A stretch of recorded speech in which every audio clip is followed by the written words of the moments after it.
There is a question that underpins every civilization, but be careful, it's not the question you're thinking of.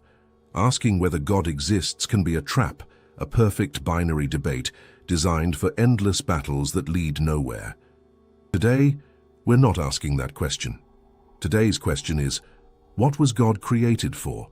What is the actual function of this living idea that has outlived empires and entire peoples? Because, when all is said and done, the idea of the divine is the deepest root ever to grow in the collective consciousness of our species. It changes, it adapts, but the core remains. This is no passing fad. Ideas are physical forces. The idea of God defines who we should love, who we should hate, and what counts as virtue. More than faith, it is the foundation of everything civilization has ever built, and our ambitious investigation will unfold through the Demiurge Project. The goal is to understand every detail, but first we need to clear the ground. There are three lazy answers that everyone repeats, and they cloud our view. Many say God was not created, but physically exists. Billions believe this, but for our analysis, literal existence is beside the point. If you find a complex mechanism inside an ancient machine, you don't need to know the maker to understand what the mechanism does. We're going to analyze humanity, leaving the maker out of the equation for now. Another common answer is the skeptic's favorite, that God is a crutch for dealing with the fear of death. It sounds logical to picture the caveman inventing thunder because he was scared. But when we cross-reference that data against 50,000 years of records, the numbers don't add up in the Axiom Project. Fear alone doesn't explain why we built cathedrals that took centuries to complete, or complex moral codes.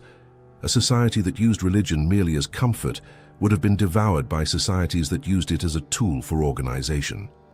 The third common answer is that God is pure control by the powerful, the famous opium of the people. Yes, kings used faith, but thinking that some group of conspirators invented God in a cave to fool everyone else is naive. The analysis shows that beliefs arise organically, from the bottom up. The elite simply find that lever already in place and learn to pull it. So, what is it then? The idea of God is an invisible tool capable of reshaping the behavior of anyone who carries it. It's like the rules of chess. They don't exist in nature, yet they make millions of people move wooden pieces in a specific way. A constitution is paper, yet it makes armies march. The idea of God is of that kind, only infinitely more powerful, because it taps into our deepest instincts. Unlike a cake recipe, this force reshapes our entire hierarchy of values. When the axiom simulated two human groups, one living purely by basic instincts and another with a belief in divine surveillance, the result was stark. The group with belief reduced internal violence and increased cooperation. That idea was a survival upgrade. Beliefs that didn't solve problems of coexistence vanished along with the peoples who followed them. Only the most effective survived. But if this tool is so complex, what enormous problem did it come to solve? You don't build the Great Wall to protect yourself from stray dogs. The size of the tool matches the size of the problem. The answer isn't in the sky, it's inside the skull. We need to understand the terrain where this seed takes root, the human brain. And our brain was not designed to seek truth or flawless logic. It was designed to keep us alive until tomorrow, 50,000 years ago. You are an ancestor on the African savannah. The tall grass shifts, and you hear a dry snap. Your brain has only two options for interpreting that moment. It could be the wind, or it could be a lion lying in wait. If you assume it's a lion but it's only the wind, you make a mistake. You run, you burn energy, you feel fear for nothing, but you stay alive. Now flip the scenario. If you assume it's the wind but it's actually a lion, you make a fatal mistake. You die, and your genetics are out of the game forever. Nature, ruthless as ever, selected a specific type of mind, the paranoid one. We are the descendants of the cowards, the ones who saw danger where none existed. Our brain is a hyperactive smoke detector. Better for it to go off 10 times over a piece of burnt toast than to fail once during an actual fire. This biological trait makes us see intention in everything. Where there's a sound, there's someone. Where there's movement, there's a will behind it. We cannot witness an event without imagining an agent behind it. Lightning doesn't strike by chance. Someone hurled it. Drought doesn't happen because of weather. Someone caused it. This perceptual glitch, this excess of vigilance, is the biological foundation for everything that would come later. But seeing shadows in the grass explains only the beginning, the fear of nature spirits. That's the origin of the shaman and the amulet, but not of the priest and the temple. To leave the savannah and build empires, to transform that instinctive fear into a force capable of raising pyramids, something more had to happen. Our paranoid brain prepared the fertile ground, but it was a specific event that forced humanity to organize those phantoms into something larger. It was the moment when survival demanded more than quick reflexes, and the real engineering began, turning paranoia into power. We left our ancestor frozen on the savannah, heart pounding, staring at the tall grass. He survived because his brain made a deliberate error. He saw a lion where there was only wind. He saw intention where there was only chance. That paranoia saved his life, but it did something far more profound. It planted the seed of every god that would ever exist. This excessive vigilance is the foundation, the raw instinct. But to turn a simple scare on the savannah into a complex religion, the human brain had to activate 3 mental keys at the same time. The axiom identified these 3 pillars in the way our mind works. They transform the physical world into a magical one. It all begins with agent detection. It's the reflex that screams, "There's someone there." For us, nothing happens on its own. If a branch snaps, someone stepped on it. If a rock rolls, someone pushed it. The world is never passive. It's always the result of someone's action. But on its own, that's just animal instinct. The human leap happens in the next step. The second pillar is theory of mind. It's our unique ability to look at another person and understand that they have thoughts, desires, and moods, just like we do. It's what allows us to feel empathy or deceive a rival. The problem, or the magic, happens when we apply this uniquely human capacity to things that aren't human. If the wind has intention, then the wind must have a mind. If the volcano erupted, it must be angry. If the river dried up, it must be offended. Suddenly, nature stops being a collection of indifferent physical phenomena and becomes a room full of invisible, temperamental personalities. The world becomes one great social theater. With that, something inevitable happens. If the river has a personality and desires, then I can negotiate with it. I can make a deal. I'll give you this flower or this goat, and you give me fish and don't drown my children. At that exact moment, ritual is born. Sacrifice is born. Primitive religion operated as diplomacy, not worship. It was a desperate attempt to strike bargains with the forces of nature to guarantee survival. But the third pillar is still missing to complete the cycle: the addiction to narrative. Our brain cannot tolerate chaos or randomness.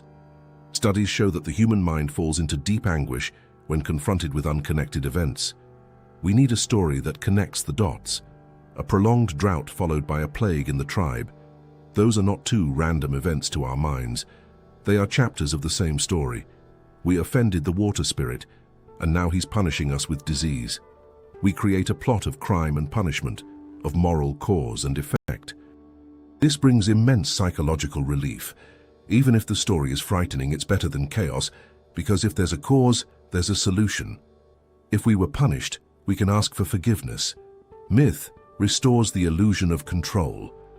When we combine agent detection, theory of mind, and narrative, we get the perfect storm. When we analyze this deeply, the axiom ran scenarios where virtual societies of our ancestors existed with no programmed religion, but equipped with these 3 cognitive modules. The result was too consistent to be coincidence. In nearly every analysis, after a few generations, those societies spontaneously developed belief systems. They began burying their dead with rituals, created taboos, and tried to talk to the weather. The system proved that God was an inevitable discovery of our biology, not a late cultural invention. The blueprints for building the temple were already drawn into our neurons long before we laid the first stone. From this logic, animism was born, the belief that everything has a soul. The spirit of the rock, the spirit of the tree, the spirit of the leopard. This was the first version of divine order. It worked perfectly for thousands of years. It was a horizontal, personal, and direct network. You spoke to the spirit of wherever you happened to be. There were no grand temples, no sacred books, no powerful caste of priests controlling everything. It was a spirituality tailor-made for small bands of hunters and gatherers, where everyone knew each other by name. But history didn't stop there. Animism had a fatal limitation. It worked fine for groups of 50 people living in nature, but it was utterly incapable of managing crowds. The spirit of a local stream holds no authority over a stranger from distant lands. A deal struck with the tree of your village means nothing to a merchant from another tribe. The animist lens was excellent for dealing with nature, but terrible for dealing with human complexity at scale. And then the landscape changed dramatically. Humanity was about to fall into its own trap of success. We stopped wandering. We started planting. The agricultural revolution brought food in abundance, but it also brought problems the old system of forest spirits could never solve. Overnight, we were no longer bands of brothers and cousins. We were thousands of strangers crammed into settlements, fighting over land and resources. Social chaos was knocking at the door. Violence threatened to implode these bloated new communities. The small spirits were far too weak to contain the ambition and suspicion of so many people. We needed something bigger, a new kind of order. And the phantoms of the savannah would have to give way to entities far more powerful and dangerous. The garden was about to become a city, and the city needed new masters. 10,000 years ago, we made the most dangerous choice in our existence. We traded the freedom of hunting for the bondage of agriculture. The textbooks call it progress, but for our survival code, it was a trauma. The old mindset, which had worked on the savannah with nature spirits, collapsed. For millennia, we lived in bands of up to 50 people. Trust was built on blood and daily contact. You knew every face. If someone stole, the punishment was immediate shame and exile. Reputation was the only security anyone needed. But wheat changed the rules. Agriculture made it possible to stockpile food, triggering a population explosion. Camps became cities of thousands. For the first time, human beings were surrounded by tides of strangers. The stranger problem was born. How do you trust someone you've never seen before? How do you trade if you don't know whether their word will be kept? The tribe's reputation system broke down. In a crowd, a thief steals and vanishes into anonymity. Shame stopped working. Along with the crowd came property. The hunter owned nothing. The farmer has silos and land. Inequality emerged, those who had everything and those who had nothing. The tension in those early cities was a ticking time bomb. There was also the challenge of cooperation. Agriculture demands sacrifice today for a reward tomorrow. It demands digging canals and raising walls. How do you convince thousands of biological egoists to work together under a scorching sun with no guarantee of return? The axiom shows this precise moment. Whenever agrarian societies tried to operate with an animist mindset, the result was catastrophic. In 99% of cases, they imploded into civil wars and chaos. Nature spirits had no moral authority. The spirit of the stream can give you fish, but it doesn't care if you robbed your neighbor. Animism was a system of bartering favors, not of laws. It had no teeth to punish those who broke social rules. Humanity was stuck. We had cities, but not the mental wiring to live in them. The risk of self-annihilation was real. The new scale demanded a different kind of surveillance. We couldn't station a policeman on every corner. We needed a policeman inside people's heads. We lacked an authority that worked in the dark when nobody was watching. Someone who could see the secret theft and the whispered lie. Local spirits were too small. The new scale demanded gods with total jurisdiction. At that moment, everything changed. Belief underwent its first directed transformation. We stopped negotiating with nature and began building the divine bureaucracy. The imperative of order was born. Gods became lawmakers and judges. They gained names and specific duties. Pantheons arose. If you wanted a contract honored, you swore by the god of justice. If you wanted your land protected, you invoked the god of boundaries. The stranger problem had a solution. If I believe in Zeus, and so do you, and we both believe he strikes liars with lightning, we can do business. We've created a currency of trust. Shared faith in an invisible watchman made cooperation between strangers possible. Fear, which once protected us from lions, was redirected. Now, the predator was in the sky, watching over morality. Evolutionary paranoia was repurposed to create social cohesion, but this solution brought side effects. To sustain these gods, a piece of fruit by the river wasn't enough. They demanded institutions. The temple emerged as the first bank, registry office, and city hall rolled into one. Priests became the first class of bureaucrats, holding a monopoly on the divine will. The machinery became rigid. Society prospered, but it created a hierarchy where power flowed from the heavens to the earth, crushing everything beneath it. Polytheism, the belief in many organized gods, was the social technology that made Sumer, Egypt, and Babylon possible. It was the model that turned villages into empires, but having many bosses in the sky creates the same problem as having many bosses on the ground. Competition among the gods had barely begun. The machine of order was running, but it was unstable. To dominate the world, the system would need to become even more aggressive. Polytheism was a roaring success. It pulled humanity out of the mud of anarchy and placed it on the marble steps of civilization. Thanks to specialist gods, one for war, another for the harvest, another for trade, we managed to build complex cities. Each god was like a cabinet minister in a celestial government, overseeing a department of human life. But this system had a serious flaw at its core. It mirrored earthly politics exactly, a chaos of city-states bickering with each other. The god of my city was the rival of the god of your city. Marduk protected Babylon, while another god protected the neighboring city. War on earth was seen as a reflection of a war in heaven. This worked fine for small kingdoms, but it was poison for empires that wanted to expand. Try governing a vast territory where each province obeys a different celestial chief with conflicting laws and loyalties. It was an administrative nightmare. An empire needs unity, not a parliament of deities arguing all the time. For civilization to take its next leap, to conquer entire continents, divine belief needed a purge. It needed to eliminate the competition. Egypt was the first to attempt this new vision. With Pharaoh Akhenaten, he looked at the crowded pantheon of animal-headed gods and decided to fire them all. He declared that only Aten, the solar disk, existed. It was a bold move to centralize absolute power, but it failed. Society's immune system rejected the transplant.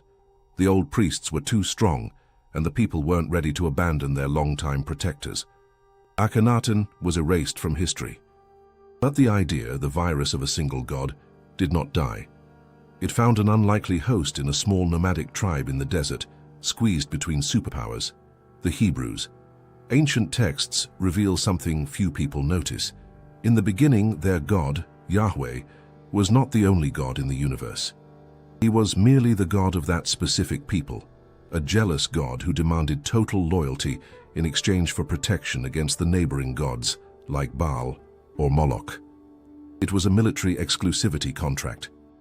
I fight for you, and you worship no one else. Over time, this idea evolved into something radical. If our God is the strongest, then the other gods are not just weak. They don't exist. They're frauds. They're demons. And the sky was emptied, save for a single supreme authority. Monotheism was born, and with it was born the most efficient power structure ever created. The strategic advantage was enormous. Under polytheism, laws could be muddled and contradictory. Under monotheism, the law is absolute because it comes from a single source. There is no debate. The moral code, like the Ten Commandments, becomes universal. Thou shalt not kill is no longer local advice, it's a cosmic decree. What's more, monotheism created the ultimate validation for earthly kings. If one God rules everything in heaven, then the king on earth is his mirror. The emperor stops being a mere strongman with an army and becomes the anointed one, the representative of divine will. Disobeying the king became a sin. This structure was the key to imperial expansion. When Constantine adopted Christianity for the Roman Empire, he didn't do it on faith alone. He was a political genius. The old Roman pantheon was tired and fragmented. The empire needed a new glue to bind peoples from Britain to Syria. The concept of one god, one empire, one emperor was irresistible. It allowed loyalty to be standardized. A soldier in Gaul and a merchant in Egypt might not speak the same language, but they prayed to the same God and obeyed the same representative of his on earth. Religion became the invisible infrastructure of the state, but monotheism brought a new weapon, one the polytheistic world had never known: sacred intolerance. In the ancient world, if you conquered a city, you added their gods to your collection. All right, you worship this river god. Great, now he works for our empire. There was a pragmatic acceptance. The one God changed all of that. If only one truth exists, then anything else is a lie, and the lie must be fought. The other is no longer a mere foreigner. He is an infidel. He is wrong in the very essence of his existence. With this logic, armies mobilized not just for land or gold, but for divine justice. War became holy. The ability to convince thousands of men to march to their deaths increased exponentially when the reward shifted from plunder to eternal paradise. The order mechanism of polytheism was upgraded into the weapon of total power. Belief became an instrument of global domination. It unified laws, created solidarity among strangers on a continental scale, and strengthened the state as never before. But in becoming a perfect machine of governance, the system forgot something fundamental. It turned cold. It was great for the emperor, great for the general, and great for the tax collector. But what about the common person? The power structure was a stone fortress, impenetrable and efficient, but inside it, the human soul remained terrified and alone. The structure had conquered the world, but it hadn't fully conquered the heart. A final piece was missing to make submission sweet and voluntary. What was missing was the promise that would make suffering worth enduring. The power structure was complete. Monotheism had handed emperors the master key to social control. One god, one king, one law. It was a steel framework, capable of keeping millions in order, marching and paying taxes. Its bureaucratic and military efficiency was undeniable. But there was a cold void at the center of that machine. The system excelled at managing the collective, but it failed miserably with the individual. If you were a peasant in the Middle Ages or a slave in Rome, the imperial structure told you to obey, work, and die for the state. But what did it offer you in return for your daily suffering? Life was brutal. Diseases took your children before they learned to walk. Hunger was a constant visitor. Injustice was the norm. The strong took from the weak, and there was no one to turn to. Faced with this landscape of nearly guaranteed pain, the human mind began to ask a question dangerous to any system of power. Why should I go on? If life is pure suffering followed by total annihilation, obedience loses its meaning. Nihilism, the belief that nothing matters, is the greatest enemy of any civilization. A man who sees no meaning in life is a man with nothing to lose. And men with nothing to lose are uncontrollable. The model urgently needed a new adaptation, not another fix for order or power, but a fix for meaning. It needed something that could explain the pain and turn it into something useful. At this point, the system executed its boldest and most humane maneuver, the invention of the immortal soul and the final judgment. Until then, in many ancient cultures, the afterlife was a grim and tedious place, like the Greek Hades or the ancient Hebrew Sheol, where everyone, good and bad alike, faded into memoryless shades. There was no real reward. But the new doctrine rewrote human destiny. It introduced a revolutionary idea. Material life is not the main event. It's a test. It's an entrance exam, a brief and uncomfortable waiting room before true existence begins. Everything changed. Poverty became a spiritual trial. Illness became a test of faith. Injustice suffered at the hands of a tyrant would not go unpunished, because there would be a supreme tribunal at the end of time where no bribe would work. This idea is the hope engine. It's a powerful psychological motor that enables human beings to endure the unendurable. Its impact on social stability was devastating. If you believe the wealthy oppressor will suffer for eternity, and that you, the honest poor man, will inherit paradise, Your revolutionary rage diminishes. You gain infinite patience. This outsources justice to the afterlife, preventing bloody revolts in the here and now. Christianity and Islam refined this concept to perfection. They democratized eternity. Before, only pharaohs and heroes could aspire to dwell among the gods. Now any slave, any beggar, any person forgotten by the machine could become a prince in the kingdom of heaven.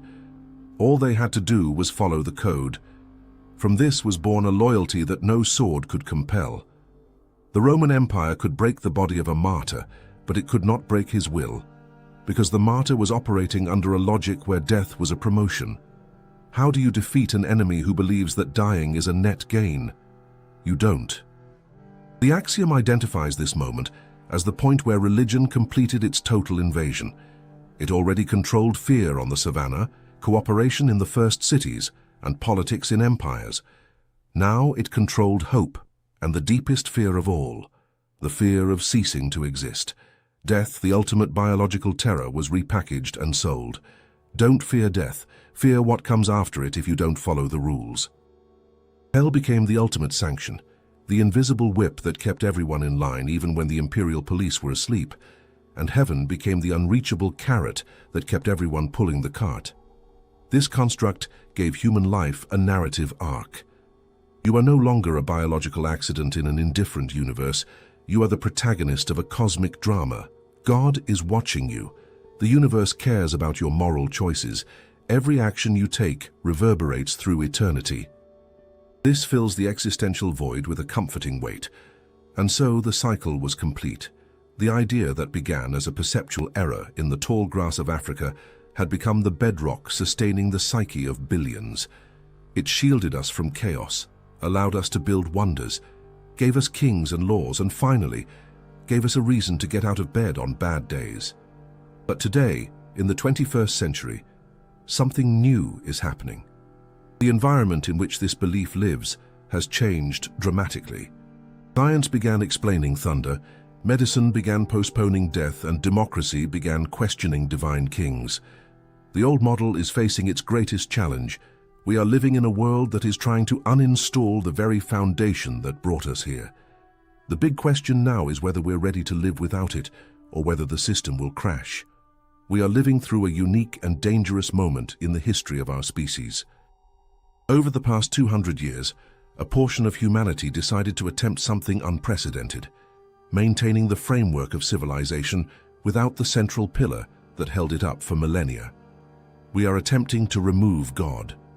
The process began slowly with the rise of science. The ancient God lived in the gaps of our knowledge. He was the explanation for lightning, for disease, for the origin of the stars. But as science advanced, those gaps shrank. We discovered that lightning is electricity, not the wrath of Zeus. We discovered that plague is bacteria, not a curse. We discovered that stars are nuclear fusion, not angels. With each discovery, divine territory shrank.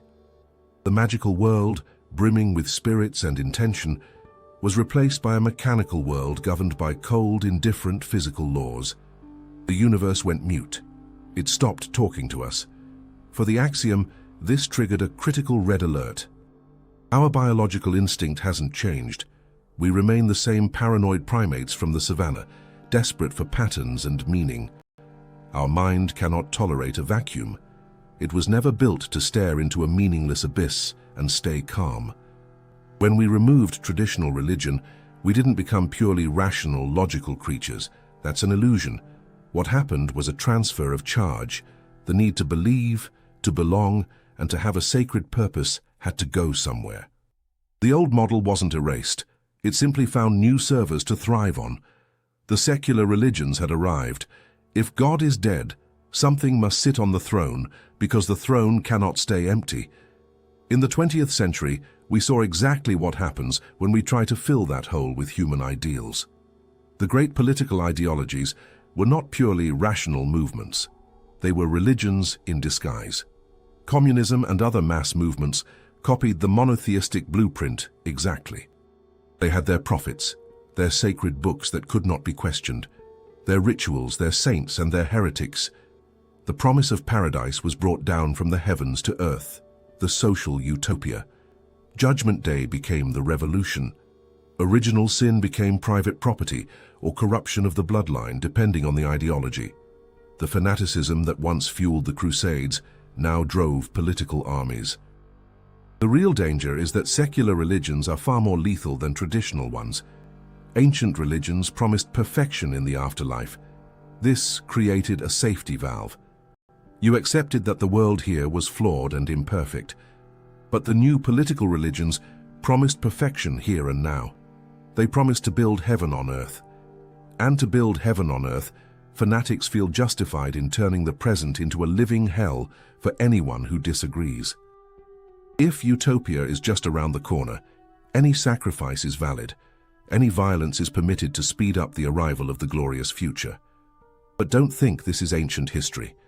Today, in the modern liberal world, we've created our own religion in disguise, humanism. We worship the human being. We've placed man at the center of the universe. We've created sacred dogmas that we call human rights. From a biological and physical standpoint, inalienable rights don't exist. Nature doesn't grant a right to life or liberty. Nature grants a right to struggle and death. Human rights are a legal fiction, a story we've collectively agreed to believe. They are our new mythology. We treat these rights with the same religious reverence our ancestors afforded divine commandments. If you question these values today, you get cancelled, the modern term for excommunication. You are cast out of the tribe, you lose your reputation and your voice. The logic of social control remains identical. We've merely swapped the priest's cassock for the legislator's suit, or the algorithm of social media. The vacuum left by God has been filled by a cacophony of new cults. There's the cult of science, which hopes that technology will save us from death and grant us eternal digital life. There's the cult of the nation, which demands sacrifice for the homeland. And there's the cult of the self, modern narcissism, where every individual tries to be their own god, defining their own truth, which generates crushing anxiety because it's far too heavy a burden for a mere mortal to bear. Deep down, we are not atheists. We never were. We are believers who have forgotten the origin of our beliefs. We're running the old religious logic under a fresh coat of paint, using different names for the same old functions. We keep seeking prophets, we keep hunting witches, we keep waiting for the apocalypse, and we keep grasping desperately for salvation. The attempt to live without myths has failed. Human beings cannot survive on bread and facts alone. They need meaning. And now fragmented into 1,000 digital tribes, each with its own sacred truth, we stand on the brink of a new collapse. The ancient code unified empires. The new landscape divides us into incompatible bubbles of reality. We are at an evolutionary impasse. We cannot return to the innocence of the savannah, nor to the blind submission of the ancient empires. But neither can we survive in the cold of scientific nihilism. The current model is exhausted, generating conflict and anguish. We need a synthesis.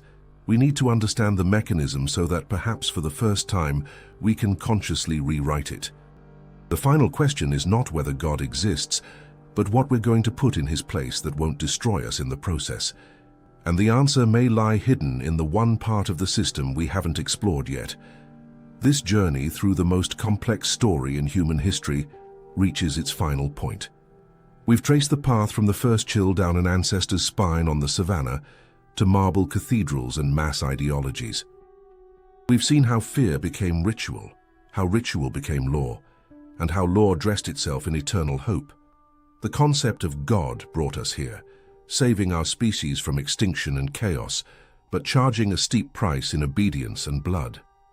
Now, as we face the future, our analysis reveals a final uncomfortable irony. At the very moment humanity declares itself secular and rational, we are busy building, with our own hands, the literal fulfillment of every ancient prophecy. Look at what we're creating with technology. Our ancestors imagined a God who saw everything, knew everything, and remembered everything. Today, we have built the cloud. The internet never forgets. Cameras, satellites, and microphones record every step, every word, every heartbeat. We have created digital omniscience, They imagined a God who read thoughts and judged intentions.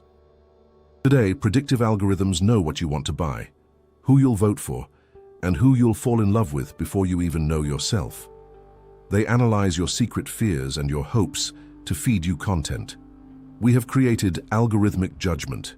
They dreamed of immortality and telepathic communication.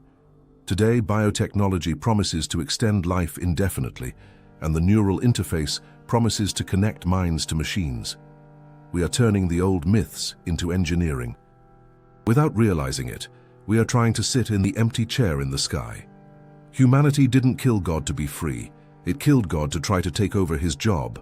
We want to be the demiurge. But there is a fatal danger in this ambition.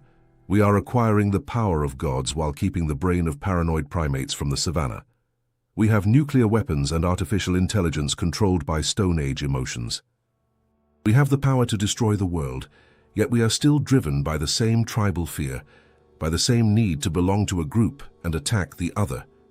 Technology amplifies our nature. It doesn't fix it. A fanatic with a rock is a problem. A fanatic with a viral algorithm is a global catastrophe. So what's the way out? The conclusion of the Demiurge project is that we cannot erase this legacy. The need to believe, to find purpose and connection is etched into our genetics. Trying to suppress it by force only breeds ideological monsters or nihilistic despair. The only viable path is awareness. For millennia, we were passive users of this narrative. We were controlled by fears and hopes we didn't understand. We obeyed priests, kings, and ideologues without questioning where those orders came from. The next step in human evolution is cognitive, not biological. It's becoming the administrators of our own destiny. Today it's looking at our religious instincts and recognizing them for what they are: survival tools, not absolute truths about the cosmos. We can choose to use religious community to build social bonds without needing to hate the infidel. We can use the discipline of rituals to improve our lives without needing paralyzing guilt. We can seek wonder before the universe without needing to invent anti-scientific fables to explain it. We can keep the music, the art, and the charity while discarding the dogma and the intolerance. A rare kind of maturity would be required. It demands facing the silence of the universe without panicking. It demands creating our own meaning rather than waiting for it to descend from the sky fully formed. If you closed your eyes right now and went back to the African savannah 50,000 years ago, you would feel the warm wind on your face and hear the rustle in the tall grass. That primordial fear, that feeling that something larger lurks in the darkness, is still there, inside you. It will never go away. It's the inheritance of those who survived. But now when you open your eyes, you know the truth. The magical lion and the vengeful spirit don't exist. All that exists is the wind and your own mind, weaving stories to keep you safe. The great revelation isn't that God doesn't exist. The revelation is that we created him. We are the authors of the greatest story ever told, and if we wrote it, we have the power to edit the ending. We don't have to be slaves to our ancient creations. The Demiurge project closes its report here. The mechanism has been opened, the gears have been laid bare. The machine that governs the world is human, all too human. And now that you know how it works, the final question is no longer, what was God created for? The final question which we leave with you is this: now that you hold the keys to the system, what are you going to build in its place? The story of humanity is waiting for its next chapter. And this time, the authors are us. If you liked this investigation, subscribing to the channel helps us expand the Axiom investigation project. We would love to read your thoughts on the video's subject in the comments and your suggestion for the next topic to be covered. Tell us which city you are watching from. Thank you for staying with us until the end.